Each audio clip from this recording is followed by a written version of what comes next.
आंनि फिसालाखौ दिनै एकदम जेबो दाय गैया गारा फरेस्ट डिपार्टमेन्टनि मानसिया गावथारबाय दाययानो गैयामोन दंफांबो लायाखै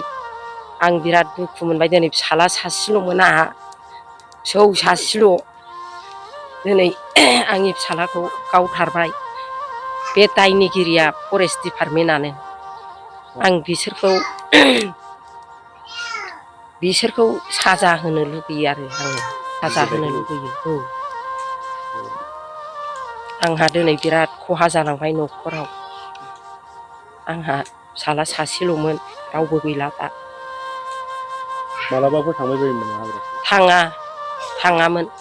खौरां बिजोंफ्राव नुनो मोननाय जादों बे फरेस्टजों माखासे नारा नाथा जानायनि गेजेरावसो बेबायदि जाथाया जादों होननानै मा फोरमायनो सानो फरेस्ट डिपार्टमेन्टनि मानसिया थांनानै दाय गैया गारा गावहैबाय खिन्थु बेखौ गावलायदों होनदों बे नङा एकदम थगायनानै बिसोरो फाव फान्दायनो सानदों नङा आरो बियो बिसोरो नंखाथारा आंनि फिसालाया बिदि अस्त्रबो दैनो रोङा जेबो लाङा सिखा रुवाबो लाङा ओरैनो बियो बिमा बिफानि सायाव जानानै उदां उदां बेरायो थाङो जेबो होना जोङो फिसाला सासेल'खाय दा बिनि बिसिखौ सोर नायगोन जोंनि बिहामजोखौ आरो फिसौ सासे दङ जोंहा बे फिसौखौबो